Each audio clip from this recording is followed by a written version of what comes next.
என் கையில ஒரு நோட்டீஸ் இருக்கு, துண்டறிக்கை இருக்கு. இந்த துண்டறிக்கையில திமுக கூட்டணியுடைய வேட்பாளர் வந்து பெருசா பேசியிருக்கிறாங்க. என்ன பேசியிருக்காங்கன்னா, ஏன் அவங்க என்ன செய்வாங்க அப்படின்னு சொல்லி துண்டறிக்கை அடிக்கல. திமுக கூட்டணியுடைய வேட்பாளர் நான் என்ன செய்வேன்னு சொல்லணும்லங்க, நான் கீழ்வேலூர் சட்டமன்ற தொகுதிக்கு வந்தா என்ன செய்வேன் அப்படின்னு சொல்லணும் துண்டறிக்கையில. இப்ப பாருங்க, நான் உங்கள் வீட்டு மகள் கார்த்தியா நான் துண்டறிக்கை அடிச்சிருக்கேன்.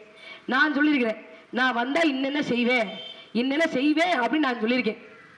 குளத்தை தூர்வாருவேன், இங்க இருக்கக்கூடிய மக்களுக்கு வந்து அரசு கடல்சார் பொறியியல் கல்லூரிகள் வந்து நான் அமைப்பேன், இங்க இருக்கக்கூடிய என்னுடைய எம்எல்ஏ தொகுதி மேம்பாட்டு நிதியில அத்தனை அரசு பள்ளியும் தரம் உயர்த்துவேன், அரசு ஆரம்ப சுகாதார நிலையங்களை தரம் உயர்த்துவேன் அப்படின்னு சொல்லி பாருங்க, படிச்சு பாருங்க. என் தம்பிமார்கள் வந்து உங்களுக்கு கொடுப்பாங்க, என் அண்ணன்மார்கள் உங்களிடம் கையளிப்பார்கள். நான் வந்தால் என்ன செய்வேன் அப்படின்னு சொல்லணும். ஆனா இந்த அம்மா பாருங்க, திமுக கூட்டணியினுடைய வேட்பாளர் ஒரு துண்டறிக்கை கொடுத்திருக்காங்க. என்ன செஞ்சிருக்காங்கன்னா, ஏன் நாம் தமிழர் கட்சிக்கு ஓட்டு போடக்கூடாதுன்னு பேசியிருக்காங்க. ஏன் நாம் தமிழர் கட்சிக்கு ஓட்டு போடக்கூடாதுன்னு ஆளுங்கட்சியை சேர்ந்த ஆளும் கூட்டணியை சேர்ந்த ஒருத்தவங்க வந்து பேசியிருக்காங்க. வாசிக்கிறேன் பாருங்க. நாம் தமிழர் கட்சி போன்ற கட்சிகள் தமிழ் தேசிய உணர்வை முன்னிறுத்தும் அரசியல் ஒரு பக்கம் இருந்தாலும் பெண்கள் குறித்த கருத்துக்கள் நிலைப்பாடுகள் பிற்போக்கு சிந்தனைகளை பிரதிபலிக்கின்றன. இனவாத அடையாள அரசியல் சமூக ஒற்றுமையை வலுப்படுத்துவதற்கு பதிலாக பிரிவினையை உருவாக்கும் அபாயத்தை ஏற்படுத்தியுள்ளது அப்படின்னு சொல்றாங்க. இவங்க என்ன சொல்றாங்க அப்படின்னா, பெண்கள் குறித்த கருத்துக்கள் நிலைப்பாடுகள் பிற்போக்கு சிந்தனையை பிரதிபலிக்கின்றது அப்படிங்கிறாங்க. யாரு? மக்கள் தொகை சரிபாதியாக இருக்கக்கூடிய பெண்களுக்கு அரசியலில் சமபங்கு வழங்குவேன், நாம் தமிழர் கட்சி ஆட்சி அமைந்தால் கல்வி வேலை வாய்ப்புகள்ல பெண்களுக்கு 50 விழுக்காடு இடஒதுக்கீட நான் கொடுப்பேன் அப்படின்னு சொல்ற நாம் தமிழர் கட்சி பிற்போக்கு கட்சியாமா. திமுக கிட்ட கெஞ்சி கூத்தாடி காலில் விழுந்து நமஸ்காரம் பண்ணி நெடுஞ்சான் கிடையாக மு.க. ஸ்டாலின் அண்ணா அறிவாலயத்தில் போய் நெடுஞ்சான் கிடையாக விழுந்து கும்பிட்டு 6 சீட்டு கேட்டீங்க. ஸ்டாலின் போனா போதுன்னு 5 சீட்டு கொடுத்தாரு. 5 சீட்டுல போனா போதுன்னு ஒரு பெண் வேட்பாளர் உங்களுக்கு ஒரு தொகுதியை கொடுத்திருக்காங்க. 5ல் 1, நாங்க 2ல் 1. நீங்க 5ல் 1மா, நாங்க 2ல் 1. சரிவாதி. ஆணுக்கு பெண் சமம் இங்குதான் இல்லை, ஆணும் பெண்ணும் சமம் என்று சொல்லக்கூடிய அண்ணன் செந்தமிழன் சீமான் அவருடைய தங்கைகள் நாங்க. பெண் விடுதலை இல்லையேல் மண் விடுதலை இல்லை என்று போதித்த தேசிய தலைவர் மேதகு பிரபாகரன் அவர்களின் வழிவந்தவர்கள் நாங்க சொல்றோம். நாங்க பிற்போக்குவாதியா இந்த திமுக கூட்டணி கட்சி வேட்பாளர் வந்து பேசுறாங்க. எங்க பெண்களுக்கு பாலியல் வன்கொடுமை நடக்குதுங்க, பெண்களுக்கு பாலியல் வன்கொடுமை நடக்குதுங்க. படிக்கிற பிள்ளைகள்ல இருந்து 2.5 வயசு குழந்தையில இருந்து 60-65 வயசு பாட்டி வரைக்கும் கூட்டு பாலியல் வன்கொடுமையால பாதிக்கப்படுறாங்க. இந்த மாதர் சங்கத்தை சேர்ந்த இந்த அம்மா ஏதாவது எதுக்காக ஒண்ணு போராடி இருப்பாங்களா சொல்லுங்க? எதுக்காக ஒண்ணு போராடி இருப்பாங்களா? இது நாம் தமிழர் கட்சியினுடைய மகளிர் பாசறை. நான் நாம் தமிழர் கட்சி மகளிர் பாசறையுடைய மாநில ஒருங்கிணைப்பாளர். 2022ஆம் ஆண்டு ஸ்டாலின் ஆட்சி அமைச்சு ஒரு 6-7 மாதங்கள்ல ஒரு சம்பவம் நடக்குது. என்ன சம்பவம்? விருதுநகர்ல 22 வயது பெண்ணை திமுகவினுடைய வார்டு பொறுப்பாளர்கள் பாலியல் வன்கொடுமை செய்து விட்டார்கள். அதுவும் கூட்டு பாலியல் வன்கொடுமை செய்து விட்டார்கள். நாம் தமிழர் கட்சியினுடைய மகளிர் பாசறை உடனடியாக விருதுநகர்ல நாங்கள் களம் காண்கின்றோம். போராட்டம். நாம் தமிழர் கட்சியினுடைய எல்லா மாநில மகளிர் பாசறை ஒருங்கிணைப்பையும் ஒன்னா விருதுநகருக்கு வர சொல்லியாச்சு, போராட்டம் பண்ணியாச்சு. முதல்ல திமுக ஆட்சியில திமுக அரசாங்கத்தினாலேயே ஸ்டாலின் கையாலேயே தன்னுடைய சொந்த கட்சி வார்டு கவுன்சிலர் 6 மாசங்களுக்கு குண்டாஸ்ல அடைச்ச ஒரு போராட்டம் என்றால் அது நாம் தமிழர் கட்சியின் மகளிர் பாசறை நாங்கள் முன்னெடுத்த போராட்டம், விருதுநகரை நாங்கள் எடுத்த போராட்டம். பச்சம் உன் வரல வச்சு உன் கண்ணை குத்தணும். ஏன் உன் கட்சியில் இருக்கிறவங்கள இந்த மாதிரியான ஆளுகள் 2.5 வயசு கிருஷ்ணகிரி மாவட்டத்துல 2.5 வயசு பச்சை குழந்தை பாலியல் வன்கொடுமை பண்றான். வெக்கமா இல்லையாப்பா? அந்த கட்சிக்கு ஓட்டு கேட்டு வரீங்க. விமானத்துல பாந்துருக்கான் ஒரு திமுக பொறுப்பாளர், விமானத்துல பணிப்பெண்ணிக்கிட்ட பாலியல் சீண்டல் போடுறது. கேடுகட்ட கட்சி இல்லையா? இந்த கேடுகட்ட கட்சிக்கு எதிராக இந்த மாதர் சங்கம் போராடுவான்னு பாருங்க. போராடுதுங்க. ஏங்க கனிமொழி ஒரு பொதுக்கூட்டம் நடத்துறாங்க. அந்த பொதுக்கூட்டத்தில் அவர்கள் பந்தோபஸ்துக்கு வந்த பெண் காவல்துறை அதிகாரிகளை பாலியல் சீண்டல் பண்றாங்க. திமுக ஒரு காக்கி சட்டை போட்டிருக்கக்கூடிய பெண் காவல்துறை அதிகாரிகள் கிட்ட பாலியல் சீண்டல் செய்யறான் அப்படின்னா அவனுக்கு எவ்வளவு மப்பு இருக்கும்? என்ன நடந்துரும்? காவல்துறை காக்கி சட்டை போட்டா என்ன பெரிய கொம்பா? காவல்துறைக்கே எஜமா எங்க ஸ்டாலின் தான். ஸ்டாலின் ஓகே சொன்னா தான் நடவடிக்கை எடுப்பாங்க. ஸ்டாலின் நம்மளை மீறி ஓகே சொல்லிடுவாரா, நடவடிக்கை எடுக்க சொல்லிடுவாரா அப்படிங்கிற மெத்தனம், ஒரு அலட்சியம். அலட்சியம். இதுக்கெல்லாம் இந்த மானங்கட்ட மாதர் சங்கம் எதுக்காக போராடி இருக்குமான்னு பாருங்க. மானங்கட்ட மாதர் சங்கம், அந்த மானங்கட்ட மாதர் சங்கத்தினுடைய துண்டறிக்கை. அதுல உங்க வேட்பாளர் ஒருத்தரும் ஒரு பொறுப்பாளர், மாதர் சங்கத்தினுடைய பொறுப்பாளர். உங்க வீட்டு பிள்ளையோ என் வீட்டு பிள்ளைகளுக்கு ஏதாவது பாலியல் வன்கொடுமை திமுக ஆட்சியில் நடந்தது அப்படின்னா வாய்க்கு போடும் பூட்டு, சென்ட்ரல் பிரஷர் பட்டு வாயில போட்டு மூடி மூடி வாயை மூடிட்டு உட்கார்ந்து கூட இந்த மாதர் சங்க வேட்பாளருக்கு தான் நீங்க போட்டி போடுறீங்களா? நீங்க ஓட்டு போடுறீங்களா? ஓட்டு போடுறீங்களா? தமிழ்நாட்டில் இதுவரைக்கும் பெண்களுக்கு எதிரான பாலியல் வன்கொடுமைகள் திமுக ஆட்சியில் இரட்டிப்பா இருக்கு. எதுக்காக ஒண்ணு இந்த மாதர் சங்கம் போராடி வெற்றி பெற்றிருக்க? வெற்றி பெற்றிருக்க. இப்ப நான் ஜெயில விருதுநகர்ல இதே மாதிரி ராமேஸ்வரத்துல சொல்லுவேன், வரதட்சணை கொடுமையினால செத்து போனேன், தூக்கிட்டு தற்கொலை செய்து கொண்ட, மருந்து குடிச்சு தற்கொலை செய்து கொண்ட ரிட்டனியாக்காக நாங்கள் போராடி இருக்கோம், வழக்க வேகப்படுத்திருக்கோம். இந்த மாதிரி இந்த மானங்கட்ட மாதர் சங்கம் எதுக்காக போராடி இருக்கா?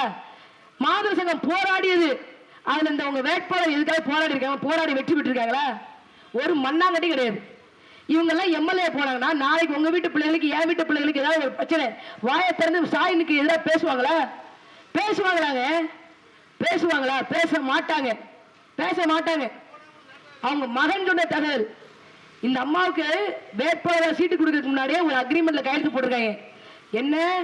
எம்எல்ஏ சம்பளத்துல 10,000 தான் அவங்களுக்கு தான், மீதியெல்லாம் கட்சிக்கு. அது கூட பரவாயில்ல, இது கம்யூனிஸ்ட்ல இருக்கக்கூடிய நடைமுறை. அதுக்கப்புறம் இன்னொரு அக்ரிமெண்ட் கையெழுத்து வாங்கியிருக்காங்க. நாங்க சொல்ற இடத்துல எல்லாம் நீங்க வந்து கையெழுத்து போடணும், சொல்ற அரசாங்க ஒப்பந்தத்துல நீங்க கையெழுத்து போடணும். அதுக்கு சம்மதம்னா உனக்கு சீட்டு, இல்லைன்னா கெட் அவுட். இதுக்கு கையெழுத்து போட்டிருக்காங்க. இது அவர்கள் மகன் சொன்ன தகவல். உங்க வேட்பாளர், திமுக கூட்டணியுடைய வேட்பாளர் இந்த லதானுங்கிறவங்க ஒரு அக்ரிமெண்ட் சைன் பண்ணிருக்காங்க. இல்லன்னு மறுக்க சொல்லுங்க. இவர்கள் மகன் கூடவே நிற்கக்கூடிய மகன் சொன்ன தகவல்.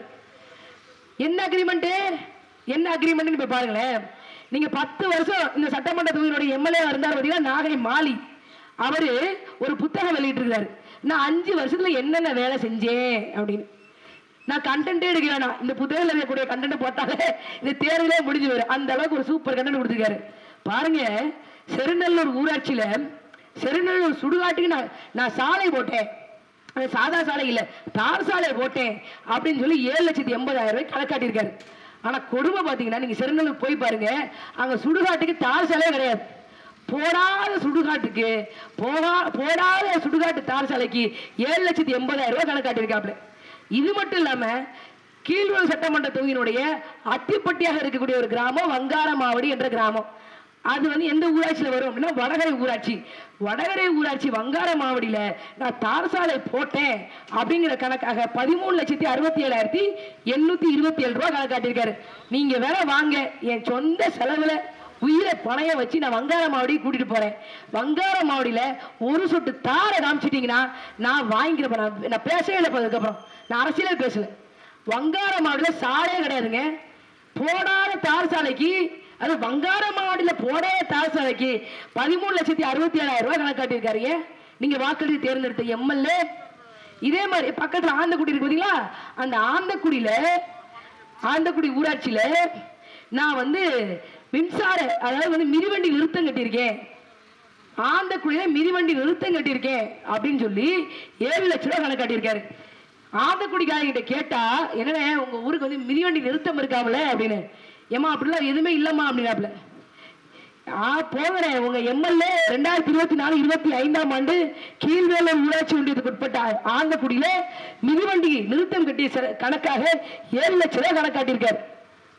சுவாகா உங்க எம்எல்ஏ, உங்க வேட்பாளர் இந்த மாதிரியான ஒரு ஒப்பந்தத்துல கையெழுத்து போட்டு உங்க முன்னாடி வாக்கு கேட்டு நிக்கிறாங்க. திமுக கூட்டணி வெல்ல வைங்க, திமுக கூட்டணி வெல்ல வைங்க. திமுக கூட்டணி வென்றால் நான் சொல்றேன், இந்த மாதிரியான போடாத தார் சாலைக்கு பல லட்சம் ரூபாயை திண்ணி சமைச்சிருவாங்க. கெட்டாத மிதிவண்டி நிறுத்தத்துக்கு 7 லட்சம் ரூபாய் கணக்கு காட்டி தின்னு சமைச்சிருவாங்க. இந்த மாதிரியான வேட்பாளர்கள் தான் உங்களுக்கு வேணுமா? இந்த மாதிரியான சட்டமன்ற உறுப்பினர் தான் கீழ்வேலூர் சட்டமன்ற தொகுதியினுடைய எம்எல்ஏவாக சட்டமன்றத்துக்குள்ள போகணுமான்னு யோசிச்சு பாருங்க. ஏற்கனவே நீங்கள் வாக்களித்து தேர்ந்தெடுத்த எம்எல்ஏ எந்த மாதிரியான வேலை செய்யறான்னு தெரியுது.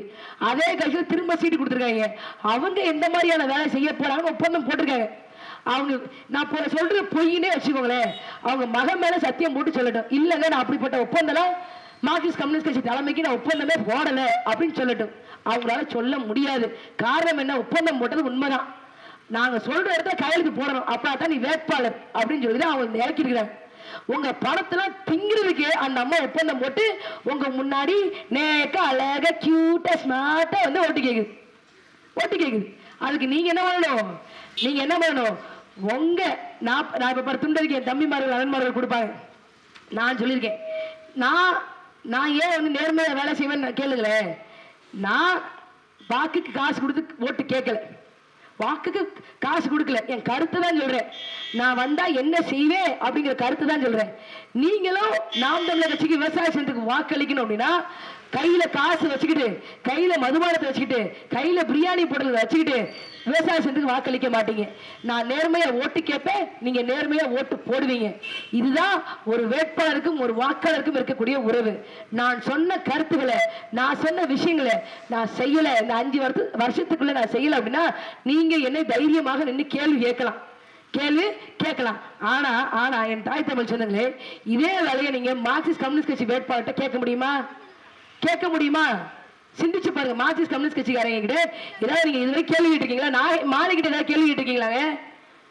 நாகை மாதிரி வரவே இல்லைங்க வெளியே. இந்த புத்தகம் போட்டதோட அவ்வளவுதான். இந்த புத்தகம் போட்ட அன்னைக்கே எனக்கு கிடைச்சது. போட்ட அன்னைக்கே எல்லாத்தையும் அலசி ஆராய்ச்சாச்சு. என்னென்ன ஊராட்சியில எத்தனை லட்சம் அம்மிக்கு தின்றுருக்காங்க தெரியுது. ஆனா பாருங்களேன், யோசிச்சு பாருங்களேன். சுவரெல்லாம் கதிரருவா சின்னம் தான், சுவரெல்லாம் மாம்பழம் தான், சுவரெல்லாம் மார்க்சிஸ்ட் கம்யூனிஸ்ட் கட்சி தான். தின்றுருக்காங்க பல லட்சம். மக்களுக்கு வரக்கூடிய நலத்திட்ட நிதிகளை எல்லாம் பல லட்சம் தின்னு சமைச்சிருக்கான். இந்த கட்சிக்கு திரும்ப ஓட்டு போகணுமான்னு சிந்திச்சு பாருங்க. இந்த கட்சி வென்றது அப்படின்னா கீழ்வேலூர் சட்டமன்ற தொகுதி மக்களாகிய நீங்கள் தோற்று விட்டீர்கள் என்ற அர்த்தம்.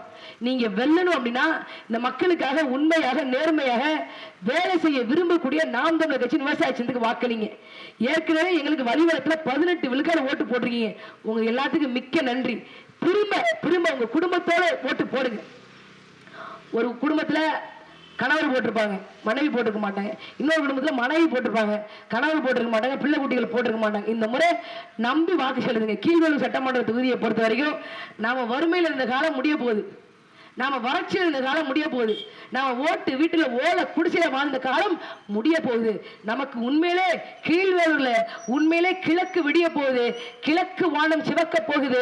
அது நாம் தமிழர் கட்சியின் செவ்வனத்தினால புலிக்கொடினால சிவக்க போகுது என்ற நம்பிக்கையோட வாக்கு செலுத்துங்க. தாய் தமிழ் சொந்தங்களே, நீங்க உங்களுக்கு உண்மையிலேயே நமக்கு இந்த நாகப்பட்டினம் மாவட்டம் கடைமடை கிராமமாக இருக்கு. காவிரியினுடைய கடைமடை மாவட்டமாக இருக்கு. இந்த கடைமடை மாவட்டத்திற்கு காவிரி நீர் சரியாக வரணும் அப்படின்னா இந்த மங்கடி அமைச்சர்கள் சட்டமன்றத்துக்கு போகணுமா, இல்ல உங்கள் வீட்டு மகள் கார்த்திகா சட்டமன்றத்துக்குள்ள போகணுமான்னு யோசிச்சு பாருங்க.